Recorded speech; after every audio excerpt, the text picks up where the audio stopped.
This episode of Biters is brought to you by Tweaked Audio. To get awesome headphones, go to tweakedaudio.com and use the coupon code Southgate to get 30% off, free shipping, and a lifetime warranty. Or you can get there through the link on our website, southgatemediagroup.com.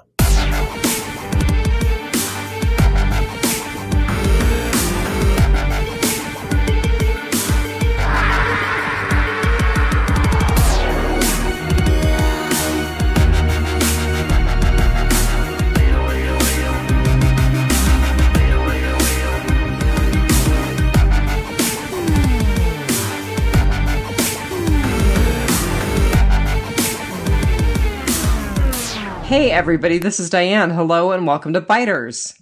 And this is Marnell. And are you an A or a B? I think I'm a B. I don't know what that means, but I think I'm a B. I'm sort of ambi-alphabetical. I could be an A or B depending on the day, I guess. You're non-binary? Yeah, non-binary.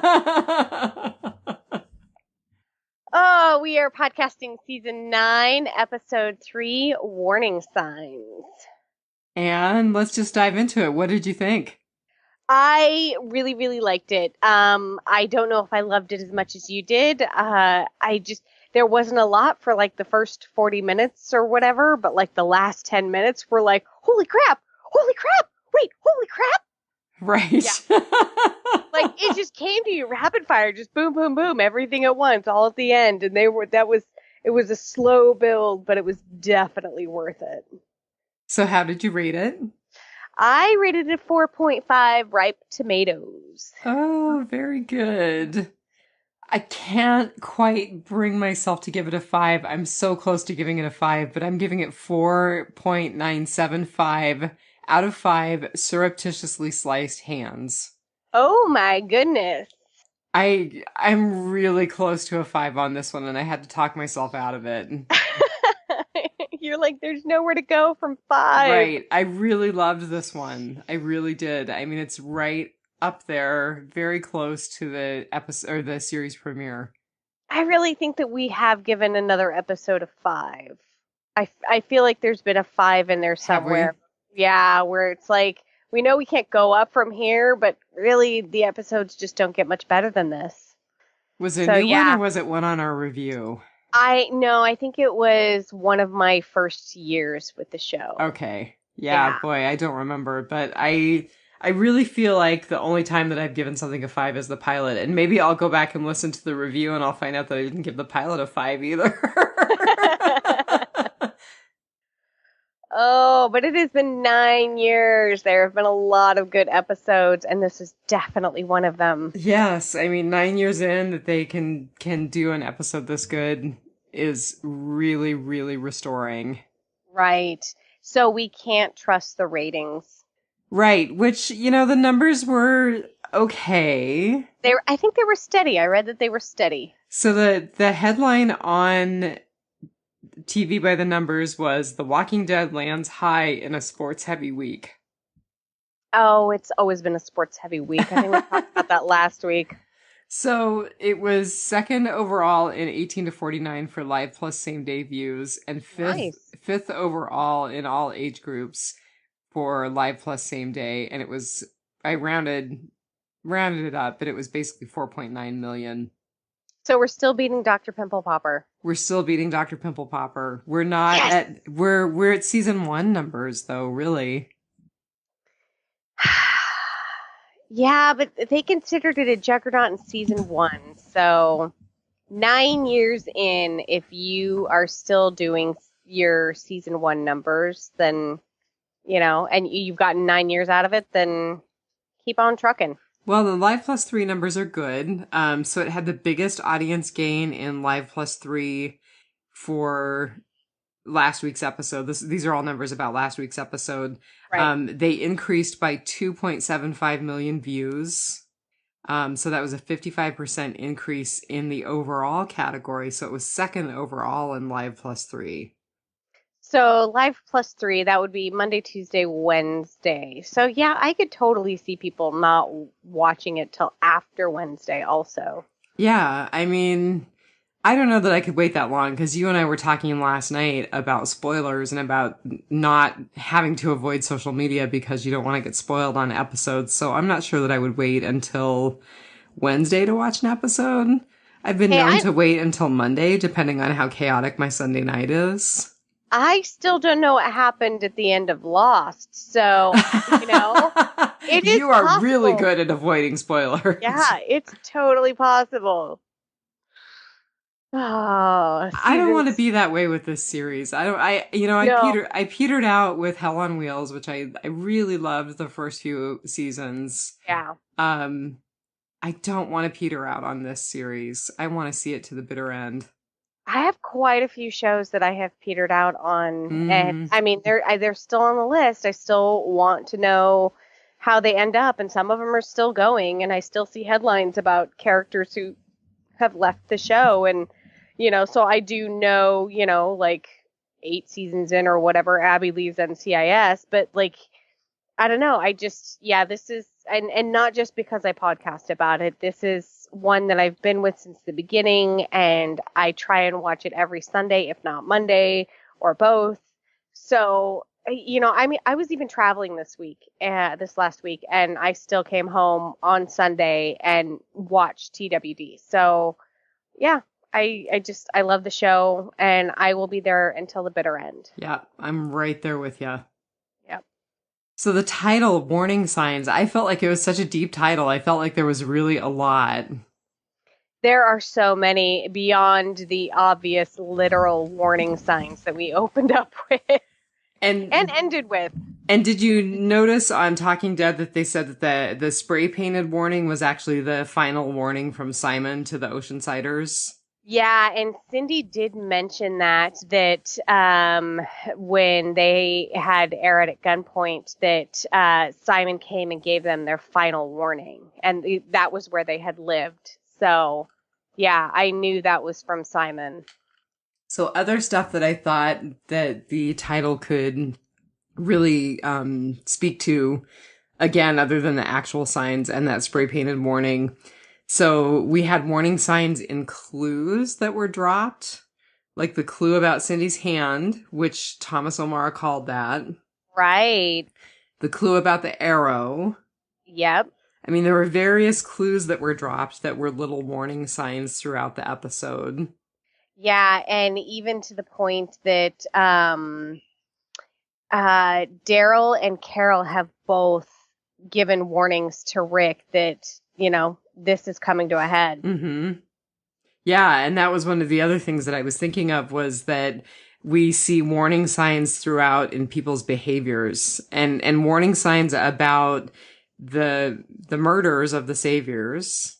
Mm-hmm. Like in Cindy's tacit support of Maggie's handling of Gregory when Jerry raises his hand and says, "So if we catch the perp, is it going to be a Negan or a Gregory?" I love that line. Mm-hmm. And Cindy's like, "Well, whoever it is, they'll get their just desserts, or they'll get their fair treatment, or whatever." Right. I think even the tomato was kind of a warning sign. Yes, I thought so too. Rick picked that ripe tomato and put it on Carl's grave, and then we see Jed. Yeah, that was his name. Picking up a tomato and eating it in defiance of Maggie. And then at the end, when the saviors walked off, one of them squished a tomato under his boot. Yeah. So that was why, hence my rating is, that was just kind of a theme threaded out throughout the episode. And I found it interesting. A little bit away from the title for a moment, but they don't really have the food to waste. No. And I thought it was interesting that Rick did that with Carl's grave. And I also thought it was interesting that they wasted food and squished food under the heels of their boots at the end. I can see, walking out in defiance and everything, right. Like squishing one tomato. Derision. Yep. To pick that one ripe tomato off the vine and then put it on Carl's grave. Like, that's, yeah. By the way, this isn't really in my bads, but none of the other tomatoes on that vine even looked remotely like they were ripening. And I was like, that is so bogus. But Okay, the only thing I could think of is they were picking tomatoes as they were ripe, and that one had just come ripe, and the other ones hadn't. So the other ones like didn't even have any yellow on them. yeah, that's true. That's true. They were like green, green, green. Yeah. The other thing that I thought about in terms of the title and in terms of warning signs was that I really do, even though it turned out not to be Whisperers, it definitely is foreshadowing the arrival of the Whisperers. Oh, most definitely. And it was really interesting. I heard an interview with Angela Kang on another podcast, and Angela said that came up in the writer's room, but it was not intentional that they were trying to foreshadow the Whisperers. They were like hashing out the plot, and someone was like, "Oh my God, this is foreshadowing the Whisperers." I feel like everything, because we know they're coming, I feel like everything this season is foreshadowing the Whisperers. And I don't know if I'm just reading too much into it or if everything really is foreshadowing the Whisperers. I was just going to say, maybe we're reading too much into it because we know. You know, just because I'm paranoid doesn't mean they're not following me. Just because we're paranoid doesn't mean it's not the Whisperers. Right? Oh, so yeah, I mean, even to the point in the very, very beginning of the episode, before we see the reanimated Justin corpse with the final warning behind him, the walkers were walking over a chain link fence that had been covered with street signs that said things like, look both ways and stop and traffic fines double ahead. Just a whole bunch of warning signs that these walkers were definitely thought the actual signs were part of the title too. And then at the end, when Maggie and Daryl are finding Oceansiders and Arat, they walk across that same spot, right? Yeah. You know, so we start with it and we end with it, those warning signs. Yeah. So, yeah. Yeah, very cool bookends. Yep, definitely. So our writer was a guy named Corey Reed. We've talked a little bit about him before. He has written 4 episodes of The Walking Dead, including this one, and he goes all the way back to 4 Walls and a Roof in 2014. Wow. He's only got 3 total writer credits. He's written on Walking Dead, Da Vinci's Demons, and Medium. Okay. And he's got 1 Talking Dead appearance to his credit. So let's see. Okay, he does have a credit for the episode Heart Still Beating. And do you know why that's significant? Wasn't that the premiere of season 8? I believe it was the close of one of the closing episodes of season 7. It was in 2016. So that was the episode that... No, it was the opening episode of... I think it was season 8 premiere. Heart Still Beating, 2016. It was the episode that Olivia was killed in. Oh, which it was Arat who killed Olivia. It was Arat who killed Olivia. Yeah. Because of Rosita's defiance in trying to kill Negan. Right. So I thought that was interesting that he is on this and he was also involved in that episode. Oh, I didn't realize that in his, I kind of skimmed through his other Walking Dead credits and I didn't realize that was the episode where Olivia was killed. Yep. I had to look that up today because, you know, I felt bad for her, but she was not a good person. No, she was not. She was definitely a loyalist to the Savior camp. I believed that she had changed, but there was too much out of her favor. We'll get into that though. I was going to say, I suspect we'll get into that. Oh, definitely. So our director was a guy named Dan Liu, who has directed before. He actually started as an editor back on season 2. They mentioned that in Talking Dead. And he's done lots of editing. He's edited 24 episodes of The Walking Dead. Man, what a career. Yeah. And last season, he directed Some Guy, which is the episode where Shiva dies. Oh, I do remember them mentioning that on The Talking Dead. Which we both really liked that episode a lot. Yeah, can you imagine your directorial debut as killing Sheba? Right. I don't think it was. Maybe it was. I'm sorry, your Walking Dead directorial debut. Yeah, Yeah. you're right. It was. So he's got 4 director credits, 2 shorts, I keep saying Talking Dead because I have TWD written down. Walking Dead. He also wrote, or directed, excuse me, Good Out Here for Fear the Walking Dead, which I believe is the episode where Nick dies. That sounds right. So you gotta know that if Dan Liu is directing an episode, you better watch out. There might be a big death. No kidding. That's crazy.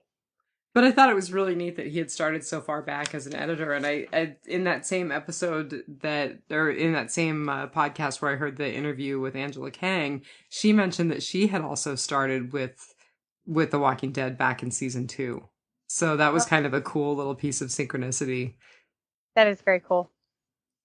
So what have you got on our featured cast member? So our featured cast member is Arat. And I thought we had done her before, but I guess not. So I think it's interesting that Arat is actually Tara spelled backwards. And I don't know I don't know if like maybe she changed it after the apocalypse and her name was Tara and she just decided to, put it backwards and become a new person. But well, I read a brief little article on Express, which is that UK kind of tabloid. Uh-huh. And they said that it's a Middle Eastern name, and her character before, oh my gosh, who is our doctor? Sadiq. Before Sadiq, she was one of the first Middle Eastern characters. Yep, I did see that. So, her real name is Elizabeth Faith Ludlow. And she, congratulations to her, has only been acting for 5 years. That's just crazy. Yeah, she got her start on the Vampire Diaries in 2013. Yeah, and she played Girl. Not Girl 1, not Girl 2, just Girl. Just Girl. Like, no name Girl. And all of a sudden, she's on The Walking Dead. So she was in a 2015 episode of the show Powers, which I have watched. I don't remember her. A TV series called Satisfaction. I think that's on USA Network. I have never seen it. Halt and Catch Fire, which is kind of a big one, but she was in one episode of that. It was an AMC property, though, so there's that little connection. Oh, I actually didn't know that. Yeah. That's interesting. Although it sounds like she was on that while she was playing Arat. I just kind of skimmed an article about her, so I think that's what they said. Okay. So she was also in a movie in 2017, which I actually just saw an ad for the other day. I don't know how I missed it. It's called Table 19 with Anna Kendrick, and I love Anna Kendrick. A lot of people know her from Is it the Pitch Perfect movies? Pitch Perfect movies. Yeah. So I've actually never seen the Pitch Perfect movies. I haven't either, but I've heard they're great. You like High School Musical. I do. I was totally a Glee girl. Of course, you're a Gleek. But so Table 19 looks like a really cute little indie film that that Elizabeth was in. She was also in Guardians of the Galaxy Volume 2. A little teeny tiny part. I found a picture that she tweeted out from her part. Yes, it's also on her Instagram. So if you don't remember who she was in Guardians of the Galaxy 2, go to one of her social media sites and look for the pictures because you would never recognize her otherwise. No, I would have had no idea. And I saw the movie and cried when I saw the movie. So Yes. So her makeup was great on that. So couple of other things, The Resident and One Last Thing, and then she pops up on 11 episodes of The Walking Dead. But her career is definitely not over. Right. She's got a new show coming out. She's got a new movie coming out. Yeah. She will be in Godzilla, King of the Monsters. And that's already finished. It's listed as completed. Completed. And then there is, I believe it's a Netflix show called Another Life. They have filmed 10 episodes. And she will be in that with Selma Blair. Did you read the description of the show? I did. Astronaut Nico Breckenridge leads a crew on a mission to explore the genesis of an alien artifact. As Nico and her young crew investigate, they face an unimaginable danger on what might very well be a one-way mission. It's no mean feat landing a Netflix series. No. So good on her. This has definitely springboarded her career, and I applaud her. She is almost unrecognizable without that blonde hair, though. I mean, I saw some of her pictures that were with her natural hair color, and I was like, totally different girl. Yes. Yeah. So the show The Resident, she even has like chin-length curly hair, and she is just going to be a master of disguise. You're going to be like, I know her from somewhere. And you're going to have to go look her up and everything because she just looks completely different in whatever role she is in. Mm-hmm. And she even looks completely different this season than she has in previous seasons. In previous seasons, she had kind of the longer, curlier hair that was dark roots and like bleach blonde curls. And in, of course, these last episodes, she had the short cropped blonde hair. So it actually took me a few minutes to realize that was her. I thought that it was the chick with the tattoo on her neck. Laura. Laura, yeah. Mm-hmm. But we see Laura in other shots in this episode, too. So, yeah. So there's really not much out there on her. And I think it's because she's only been acting since 2015. She is very engaging with her fans on Twitter. So if you tweet her anything, she will probably tweet back at you. A lot of people are very disappointed that Errata's gone. Her Instagram is a very normal celebrity Instagram. She tweets about her regular life, and then she also promotes a lot of her work on her Instagram. So, I found one little tiny nugget of political stuff on her Twitter, but she's not very active on her Twitter other than tweeting her work. So, you can follow her and usually not get too much political stuff if that's not your thing. But other than that, she is kind of a mystery. I kind of hope that we see a lot more of her now that she's going to have a big name film, Godzilla, and a Netflix show. I may have to actually put at least the premiere of that Netflix show on my radar. Yeah, definitely. I am a Selma Blair fan, so... I always think of her in The Craft. Selma Blair wasn't in The Craft. Yeah, she was. No, she wasn't. I'm pretty sure she was. No way. I'm going to totally IMDb it now. You have to. Oh, this is funny. I'm pretty sure she was in The Craft. No. Yeah. Which I never watched, actually. Isn't that funny? So you're sitting here arguing somebody who loves the movie. Really? So I'm probably totally wrong. She was in Cruel Intentions and Hellboy. Let's see. What's some of her really old stuff? Oh my God, The Adventures of Pete and Pete. Oh my God, I'm a total loser. No, she was not in it. Why was I thinking she was in it? I don't know. That's crazy. That would have been right around the time she was kind of coming into her film career, huge film career, because Cruel Intentions, I think, was around the same time. And then Hellboy is sort of magical, I guess. I do love the Hellboy movies. Yes. And I love her character in Hellboy. She actually just came out did you see that she was diagnosed with MS? No, that's terrible. Yeah. She's she's continuing her acting career, of course. She's going to be on Another Life with Elizabeth Ludlow. But yeah, so that really sucks. Yeah, definitely.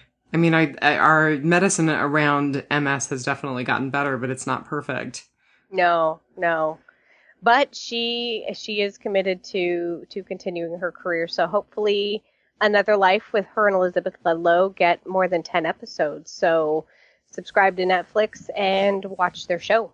Yeah, if you're one of those people who's not subscribed to Netflix, like one of the three, go ahead and subscribe. Like, how are people not?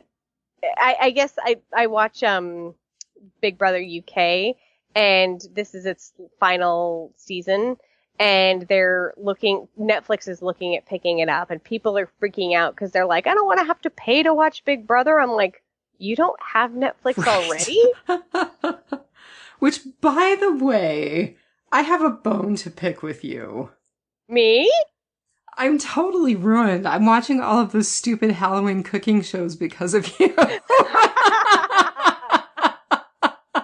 Aren't they addictive? Oh my god, I was looking for some tonight and there weren't any tonight. I was disappointed. Thank God they were only on once a year. I don't know, I'm so addicted I may actually watch the Christmas ones too. That's how bad I've gotten. Oh no! And it's making me crave a sugar cookie like no one's business. Oh, that's so funny. Because everyone cooks at least one sugar cookie in an episode. Yeah. I don't know if you're up on the latest season of Halloween Wars, but the chick actually ruins their tasting element on their. I saw that. The ones with the rocket and the aliens. Yeah, and she did salt instead of sugar in her sugar cookie. I'm so shocked that they actually managed to progress through that heat. I know. I love the host. They flashed on him for just a second, and he shook his head and he was like, "Do not film me right now," because everyone was spitting out their cookie, and he was just trying to keep a straight face, just shaking his head. Yeah. Oh, those are so much fun. See, you've totally ruined me. And so I'm saying to the listeners right now, if you're looking for a total distraction, I've been looking for stuff that isn't news, that isn't going to make me stress out, those are a wonderful distraction. Yeah, they're like fast food of the TV watching world. It's totally super satisfying for a half an hour. And then you feel terrible a day later. No, I don't feel terrible. I'm looking for more. I'm not in the guilt hangover yet. Oh, that's funny. That's so funny. Well, I actually have got the Eli Roth horror thingies that I have to watch. Good. Yeah, I haven't had time, but I do have them. I have to watch them because they said that Jamie Lee Curtis was on this episode. And of course, they had a thing with Robert Englund, and I am all about the Freddy Krueger. Oh, I knew you would be. I told you Freddy Krueger was going to feature prominently in this couple of episodes about slashers. I have this morbid relationship with him. I am terrified, but I can't look away. I love it.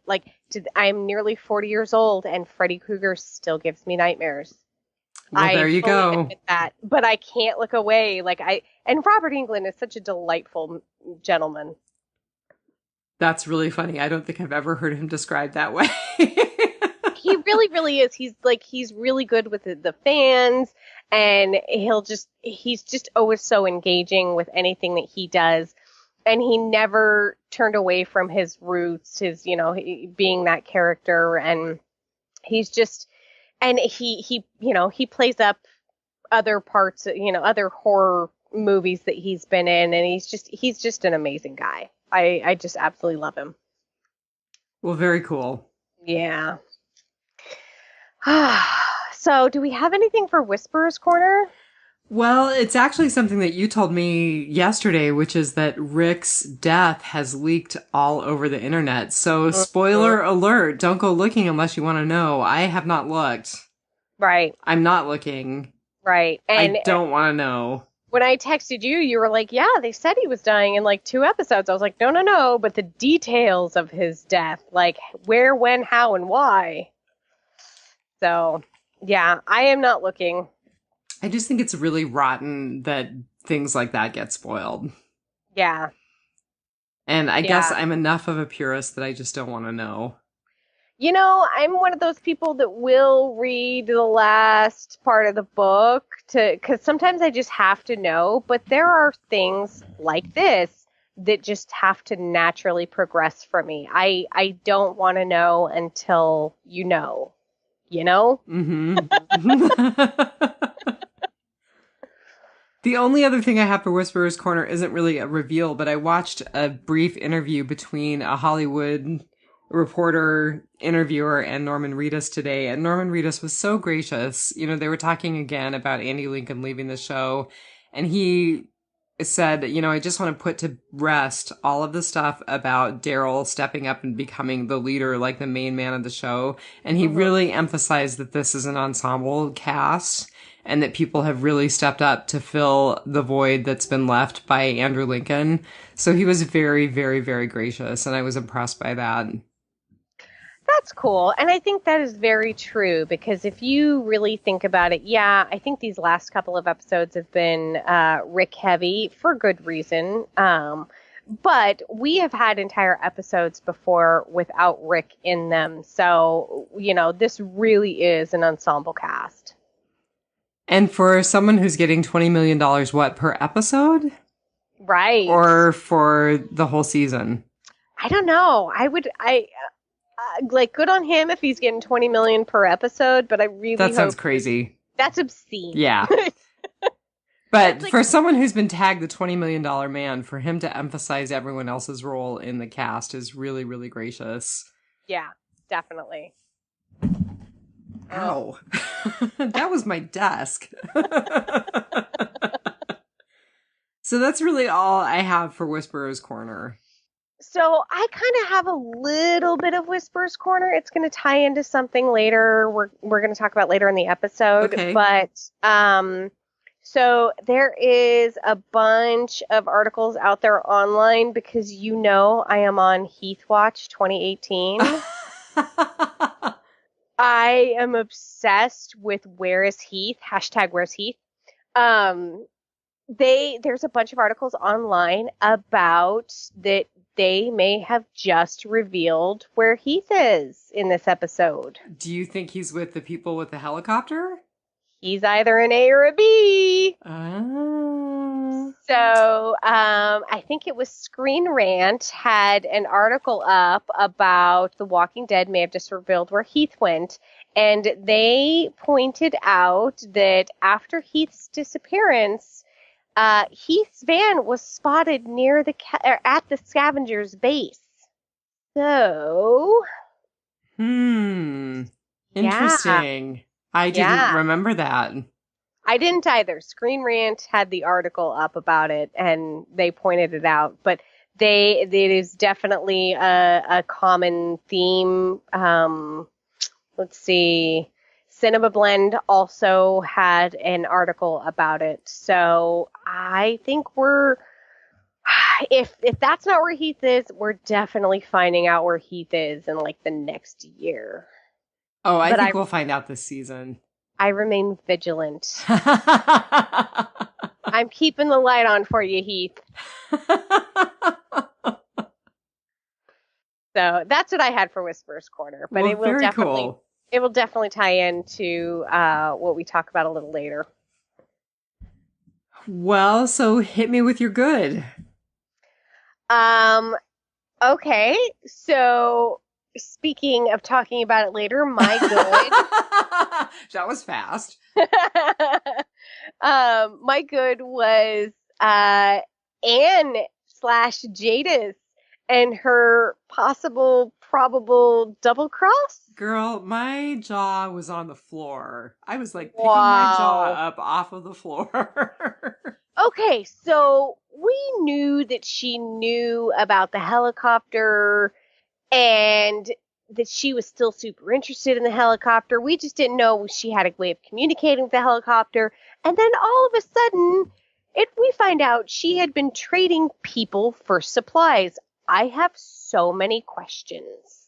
So, like, she wasn't trading scavengers for supplies. She was trading they other were capturing people and trading them for scavengers or for supplies for the scavengers. there were some articles that pointed out online that the container that she put Rick in, she marked it with chalk and she put a big A on it.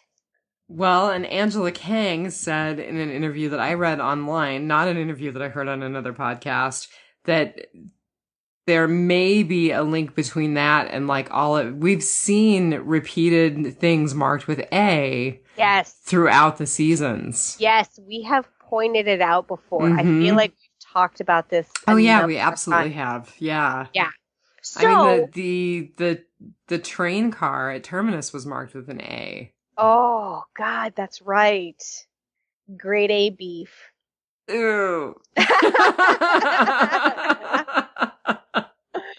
Oh, so these helicopter people, like, who are they that they still have like flying helicopters and supplies that they can trade? I read a theory that they are the Commonwealth, and the thing that the person who wrote the article pointed out is that the Commonwealth is advanced technologically over all of the societies that we've got right now. Okay, so what are they doing with these A and B people? I don't know. Are they using them as slave labor? Are they using them for more nefarious purposes? I don't know. Oh, I mean, I go back to what the evil military dudes were doing in Fear the Walking Dead, and they were like testing how long it takes to make a walker from the time of death. And, oh, I remember that. Yeah, and so like, are they like doing experiments on these people, or yeah, like it can't be good if you have or to. Or are they using them to repopulate, and they're just. So one of the other things that this article said about the Commonwealth is that it's very much a caste system. So maybe the A's are like the rulers of the caste. Oh, and then that goes to the whole whispers thing, alphas and betas. Right. I mean, when she said A's and B's, I was also like, oh my God, is that part of it too? Yeah. Are you an alpha or are you a beta? Beta, yeah, exactly. Who is that? That is the foster fail. Oh, the new puppy. Who thinks that she's my dog completely. Oh. She's pissed off that she's not in the room with me. That's funny. Oh. But yeah, so that was my good was, I love to hate Jadis, not Pollyanna. This is not a documentary. We do not hate tweet the stars. We just hate the characters. Like, I love hating her. So I'm very excited that she has another big storyline and that she's evil again, because I can feel good about not liking her again. I have to tell you, I was totally sucked in. I totally knew that she was Anne, and I knew that that was all good, and she was now part of our group, and I was completely sucked in. No, not. I was like, no. And then she goes and hits Gabriel in his good eye. I missed that completely. Oh, that's horrible. Yeah. She hit him with that radio on his left side, which is his good eye. Oh, man. That's brutal. Not that I have a whole lot of love lost for Gabriel, but dang, we give the guy a break. I feel sorry for Gabriel. You know, he's trying to fit in with the group. He was trying to do Jadis a good turn. Anne a good turn. I was going to say, Anne did him a good turn. Woo! Where is Phil and his soundboard when we need him? I'm sure I have something that will work for that. So yeah, I'm gonna love this storyline until it comes to an end, and it better be satisfactory.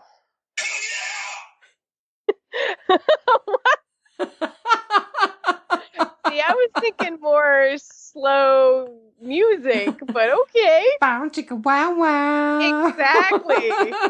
I don't think I have anything like that. You are a huge nerd. Oh, that's funny. So what was your good? So my good was that this episode had the feeling of an old-fashioned whodunit. Yes, it did. I loved it. Like, I was on the edge of my seat trying to figure out who did it, following along. It was kind of like a creepy X-Files episode, especially when Carol and Rick were walking through the woods together. Yeah. I was totally expecting Mulder and Scully to come out of the woods. Do, do, do, do, do.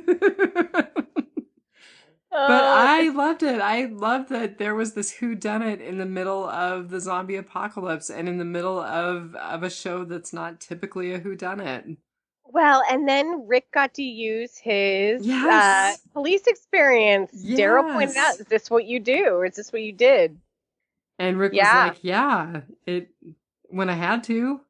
Yep. Yep. And then we had to deduce the wound pattern and, you know, who had a motive. And yeah, definitely. This is definitely a crime drama this week. That was a really great thing. It was just a nice little step away from what we usually see and a piece of a show within a show. Well, and you know, it was bound to happen at some point with everyone's feelings running so high that, you know, all of these communities come together after war and there's still a lot of animosity between them. Someone was going to get killed, whether it was Daryl out and out, you know, killing Justin publicly like he said he would, to, you know, somebody cutting your throat in your tent in the middle of the night. You know, something was gonna happen. Like, people they're not happy with each other. And, you know, we're so used to killing. That was the thing that absolutely rang true and made Daryl really credible for me. I didn't think Daryl had done it anyway, but when he was like, I would have just killed him outright. Yeah. That made perfect sense to me.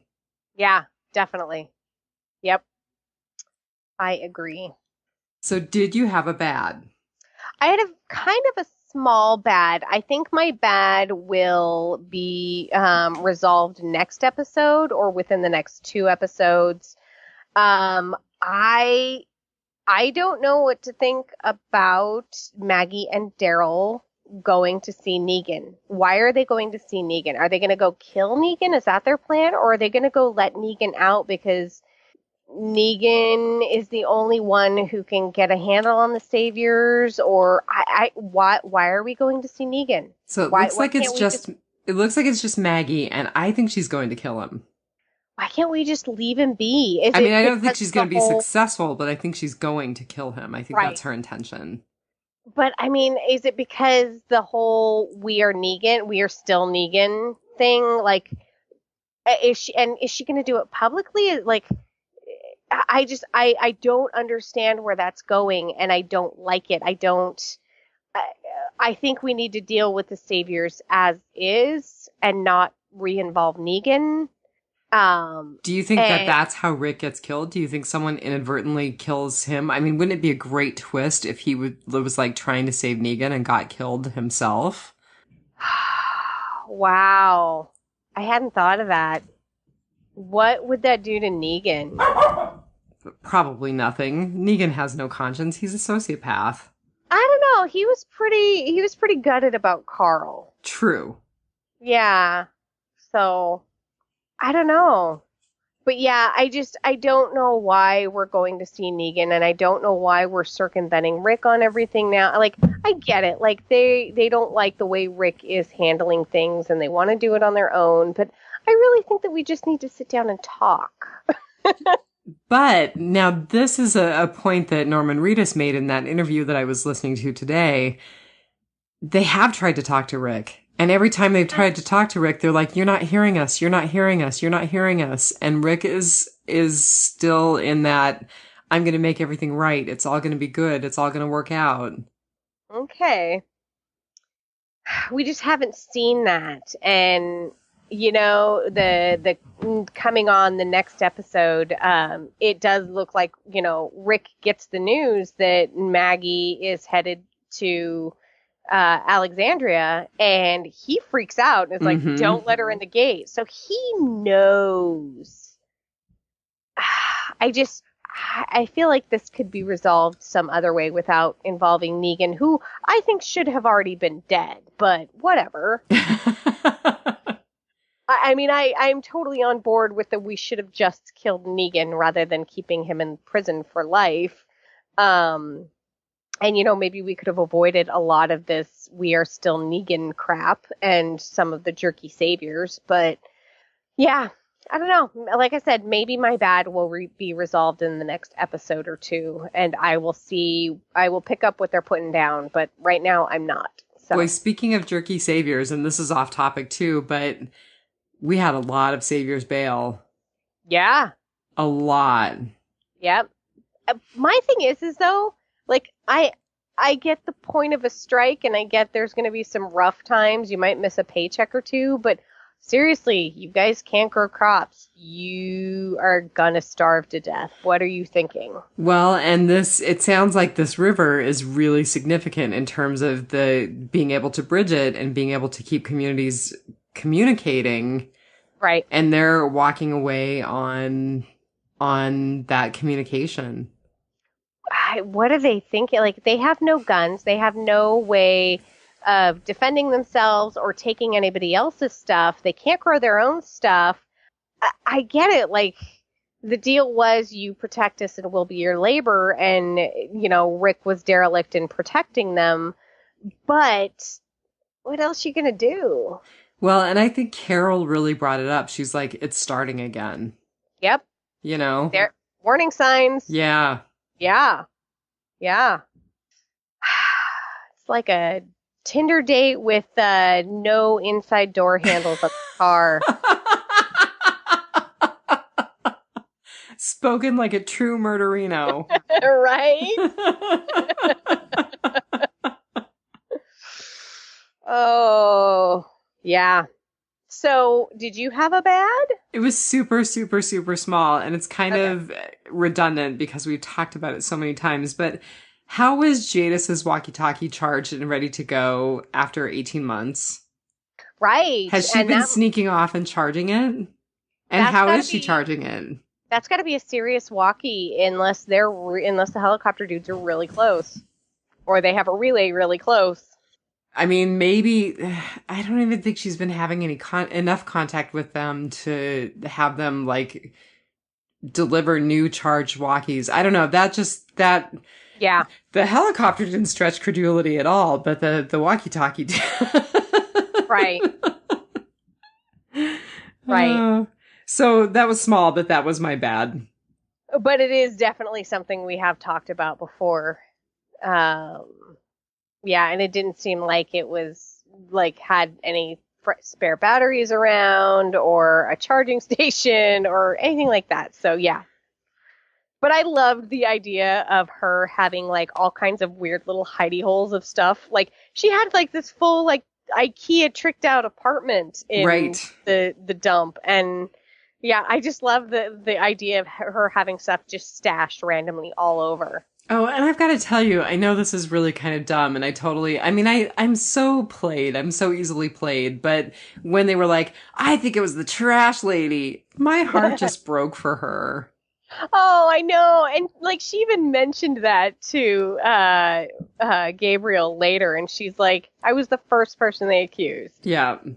But to also call her the trash lady, I was like, oh, poor Anne, because at that point I still thought she was Anne. Right. Right. But she identified herself over the radio as Jadis. Yeah, she sure did. More like Judas. There are 30 pieces of silver in that little lockbox. Right? All with an A on them. With a B on the other side, just in case. Heads or tails, A or B. That's funny. So, did you have a good ugly or a bad ugly or a non-binary ugly? A non-binary ugly. I can see both sides of the ugly. So Oceanside had a lot of big feelings left over, and I get it. Like on my first watch, I was like, "Oh my God, don't kill Eret!" Like, she's turned over a new leaf. She tried to help Laura in separating the saviors from the other guys. She did. Yeah, she was trying to calm things down, and she kind of really seemed like she was working with the group, but when I was looking her up today, I was like, she did some really bad stuff. And kind of like what Cindy said, she had a smile on her face when she was doing it. She killed an 11-year-old. Yeah. Although Carol did too. The circumstances were very different, I was going to say, Arad killed an 11-year-old to keep people in line. Carol killed an 11-year-old because she was a sociopath that was killing people. Yeah, I agree. Yeah. Including her little sister. Yeah. So I just, and when I was like, oh, yeah, she killed Olivia, and she was the one who put the scar on Rosita's face, even though Rosita kind of did that to herself. Literally, she leaned into the knife to be all tough, but Arat was the one holding the knife to her, and she was not a good person, and I understand where the Oceansiders were coming from, and Cindy, Cindy being like, she's the last one, I get it, but I still am like, I'm pretty sure that we all kind of agreed to move forward with society and that killing was getting us nowhere, because it's just going to be the Hatfields and McCoys. It's going to be, I kill someone, you kill someone. I kill someone, you kill someone. It's never going to end. It has to end somewhere. So our uglies were very similar because my ugly was just Cindy herself. Mm-hmm. And I have to tell you that when she said Rick's rules aren't the only rules, I mean, she totally feels like Maggie's execution of Gregory gave her permission to do what she's doing. Yep. And I think Maggie took that really hard. Not hard enough. Yeah, not hard enough, apparently, because she did say that Cindy showed her the way. Yeah, I think she got the wrong message out of that. Yeah. But I thought that twist was really, really, really good. And again, props to Thomas O'Mara. He called it when he said that he thought that was how Cindy hurt her hand. He did, and I was thinking of that when we found out that it was the Oceansiders and specifically Cindy. Which, by the way, if they had not mentioned her hand after she fought the zombies at the house, I would have said that was part of my bad too, because for her to be out, I mean, it was within the first 24 hours of her having it stitched up, and for her to be out there fighting zombies, not a great plan. So I'm glad that they mentioned that. Yeah. Keep that thing immobile for at least a week. Right? It's totally in a place where you can rip out those sutures. And thankfully she is not a southpaw, because putting her right hand through that zombie's neck, thankfully it was her left hand with the open wound on it. We could have had that whole Rick thing, is he infected, isn't he infected? Right. From a season ago. Ugh. So I kind of cut you off. Anything else about your ugly?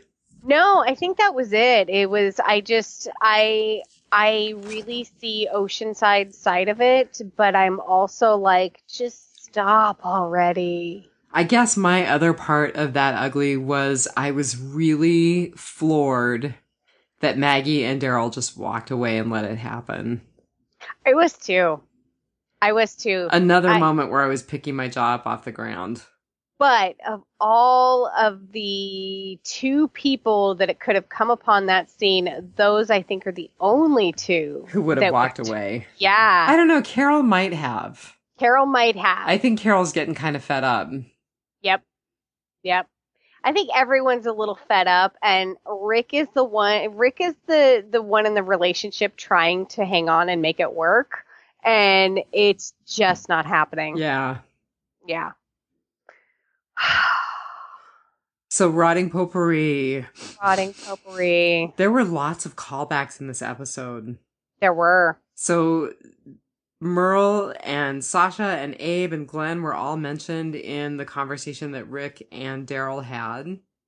And Rick was told Daryl, it'll be one of the best decisions you ever made, like not killing the guy who left your brother on a rooftop to die. Yeah, that was the mention of Merle. I mean, Merle was not mentioned by name, but Glenn, Abe, and Sasha were mentioned by name. That just totally hit home with me. Season 1, episode 1 and 2.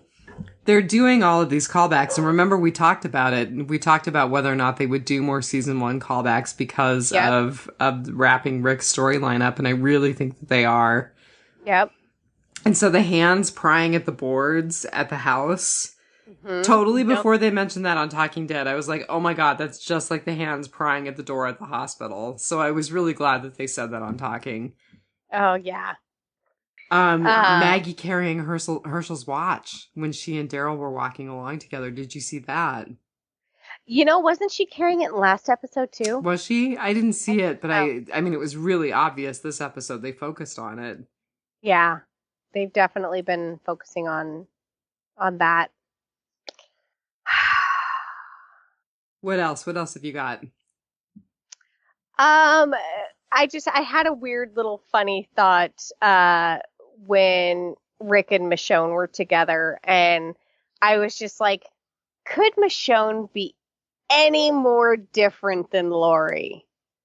No. Thank God. Right? I for some reason I flashed on Rick with Lori, and I was like, Michonne is the complete antithesis of Lori.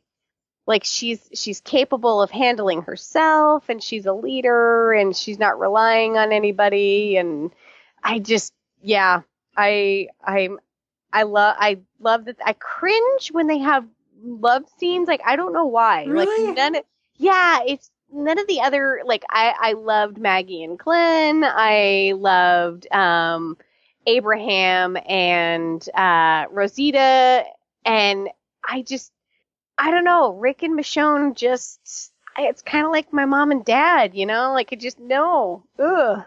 So, this was totally great, but they're stirring the Bisquick, man. What did I tell you last episode? Baby Rishon. I don't know that it's going to happen. I don't know that Rick will successfully make it happen before he leaves the show, but they're stirring the Bisquick. They're definitely trying really hard. I was thinking about how they were trying to prevent before, and I was thinking, well, if you raid a pharmacy, there's probably lots of birth control pills laying around. There's probably still condoms laying around out there. They're all expired, though. Yeah, but using an expired condom is probably better than nothing. Using an expired birth control pill is probably better than nothing if you're trying to prevent a pregnancy in the apocalypse. Yeah. Yeah, I mean, humankind has been attempting to prevent unwanted pregnancies for centuries. Just ask the Egyptians and their crocodile dung. Oh, gross. Yeah. I would hope that we're a little bit further along. And I'm not making that up either. Google it. It's like crocodile dung and honey or something. Yeah, I think you're right. It was some crazy weird prophylactic. That's disgusting. I just wanted the excuse to use the word prophylactic. Sure you did. Well, whatever Rick and Michonne were doing, apparently they have pulled the goalie. Oh, God. Speaking of Michonne and Rick, Grimes Family Fun Day was adorable. So I have to tell you the song that got played during Grimes Family Fun Day. Bauhaus song. What is it? It was by a group called Bauhaus from the late 70s, early 80s in England. I was like, that totally had to be an Andy Lincoln pick. Oh, that's funny. It's a punk band that I listened to when I was, punk / new wave kind of band that I listened to when I was attempting to be a really cool person in the 80s. I totally remember that song. You were a really cool person in the 80s. Oh, thank you. Thank you. Black leather jacket with fringe was amazing.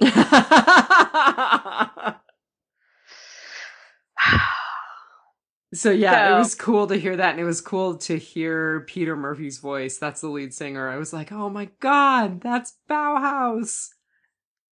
That's funny. Because on the rewatch, I was trying to listen to the words too. What was the name of the song? All We Ever Wanted. Okay. I probably even have it on my phone. Oh, and you know what? It looks like it was also in American Gods, I think. Really? Maybe. I'm not sure. I think I would have remembered it. Weird. Okay. But I argued with you about Selma Blair, so I have no footing. None whatsoever. Yeah, the thing that cued me in on the lyrics was get up, eat jelly, Mhm. sandwich bars, and barbed wire. I was like, that's a really weird lyric, but it kind of fits with the zombie apocalypse, I guess. I am totally thinking that that was an Andrew Lincoln pick. I would be very surprised if it wasn't. Yeah, A good that's Brit. awesome. Yeah, the handprints almost gave me the feels. Oh, I know. And that was it was a very nice trick of the light because I was like, what are those boards? And then the light changed and you saw the handprints. Yeah, and Yeah. immediately it was like Judith and Carl. Mm-hmm. Yeah. And it was neat the way that they chose to preserve it. Yeah. Yeah. I'm so, and I think we talked about that when Alexandria burned, I was like, oh, I hope that those handprints were, that those are okay or they can get them back or something, because that's the last bit of Carl. In season 20, Judith will have a memorial piece. Right? She'll have the antique copy of Wizard of Oz framed and next to it. Yep. Yep. If she survives, was that cough any big deal? Did Sadiq bring something back? Like, They all seemed pretty easy about it. okay. I'll take your word for it. She didn't have a fever, so Right. It's no big thing. I don't know. Kids are giant petri dishes anyway. So. They are. They're juicy little petri dishes. I agree with you. With sticky hands.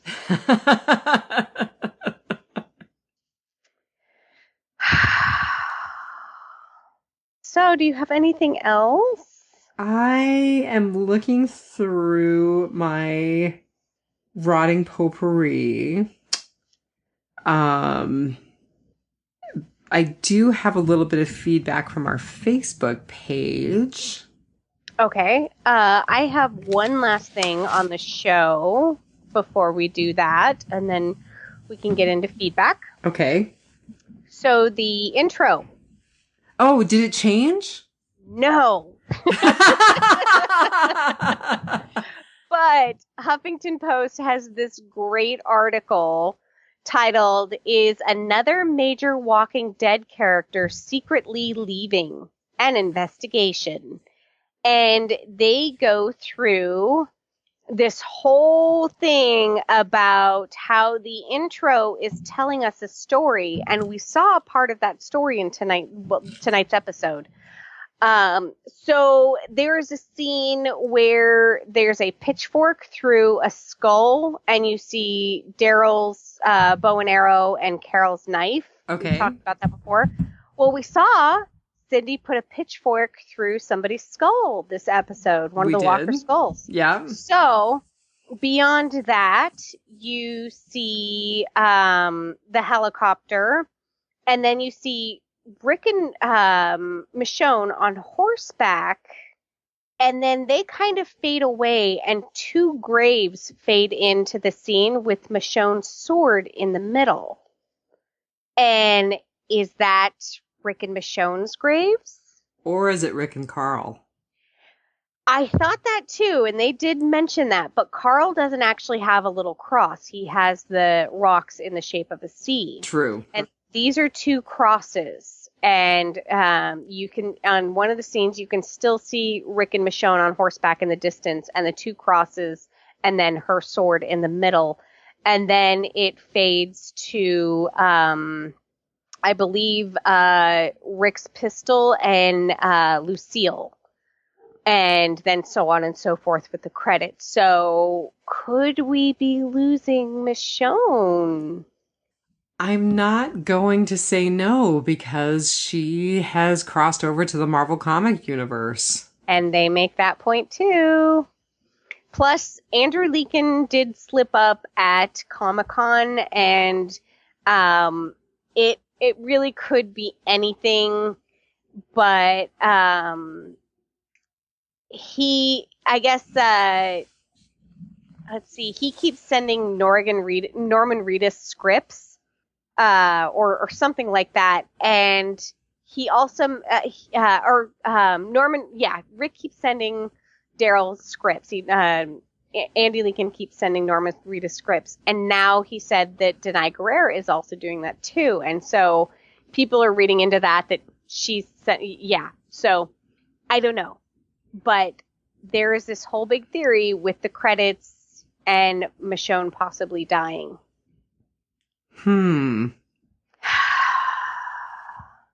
Which would totally negate our Michonne baby. Unless they do a serious time jump again. Which they are talking about another time jump this season. Oh my goodness. Yeah. So we could have baby Judith and not so baby Judith and baby Michonne. And no parents. Well, so I'm going to read you this because I think this might kind of add to the mystery. So this is feedback from Dianne LaSorsa. Sorry I missed you guys. She actually didn't miss us. She got feedback to us in time. My big question is, what was with the blood on Michonne's arm? Okay, when Rick came in and she was doing all the paperwork, she did lick her finger, her thumb, and wipe off her arm. Wipe something. Yeah. I didn't notice that it was blood, but there was definitely a schmutz there. There are other people who have theorized it's blood. Okay. So my thought was something like, oh my God, she has tuberculosis. She has consumption. Oh no. Yeah, I did notice that, and that wouldn't be just a human thing that they would put in there to be thrown aside. That's just, I can't imagine that's throwaway too. Oh, it's definitely not throwaway. Okay, good catch, Diane. Yeah, I agree. So I don't have a big theory other than it's possibly some kind of foreshadowing. Certainly seems to play into what you brought from that article. So it'll be interesting to see what comes of that. Well, and I noticed that she has her katana mounted on the wall next to the door, which is not where I would mount it. I would have it either leaning up on the side of the bed or mounted over the nightstand on that side of the bed. It's too far away. Like if somebody came in the door, I don't want them to be able to grab it with, I would rather have it.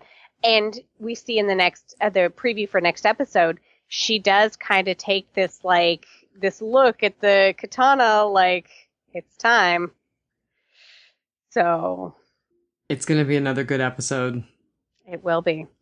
So the last of Dianne LaSorsa's feedback, good episode, Jada/Anne, what is up with her? Sure, you guys will cover all of this. Cannot wait to listen.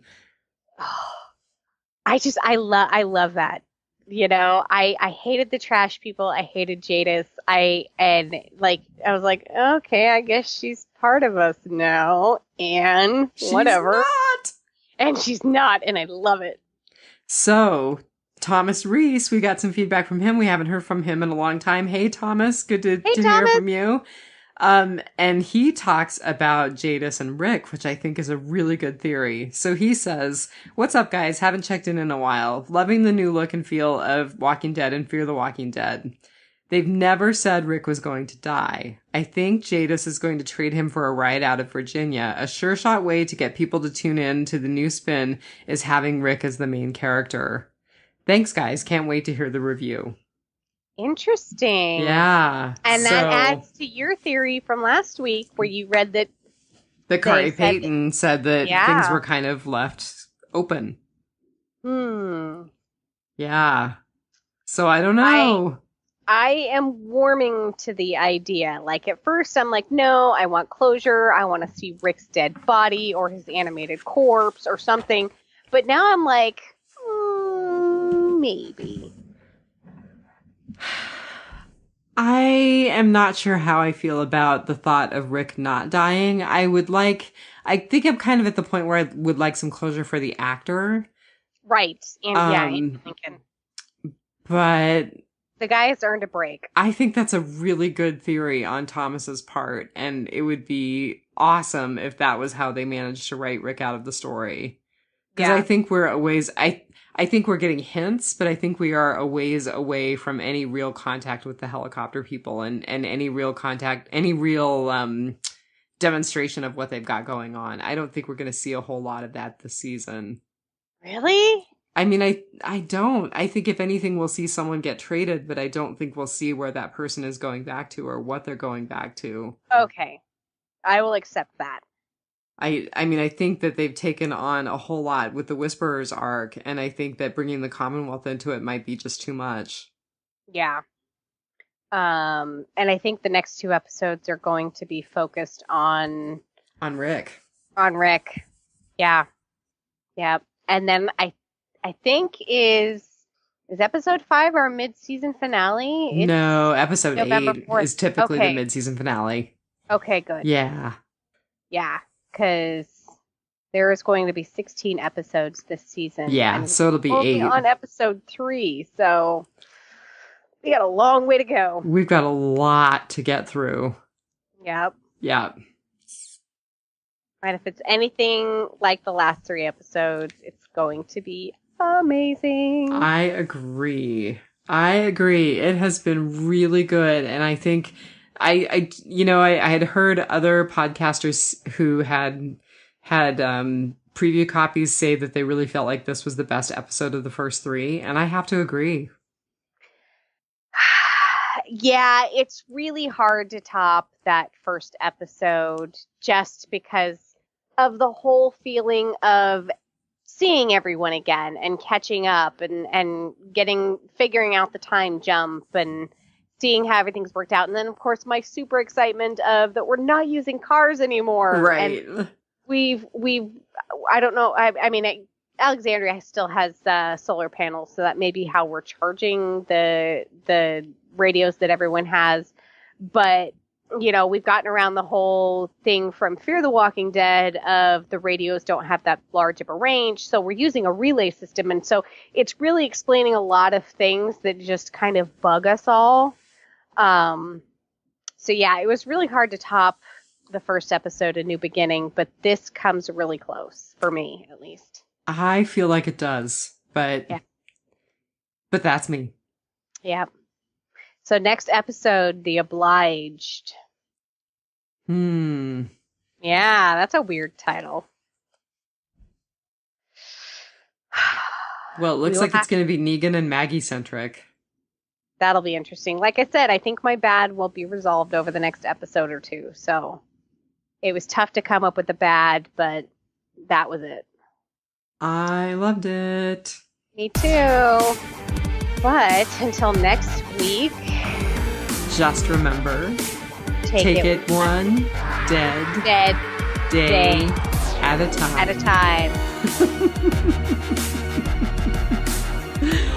Too much excitement. Probably. We rushed it a little bit. We did. All right, have everybody. A good week, everyone. Yep. Have a good week, and we'll talk to you next week. Bye. Bye.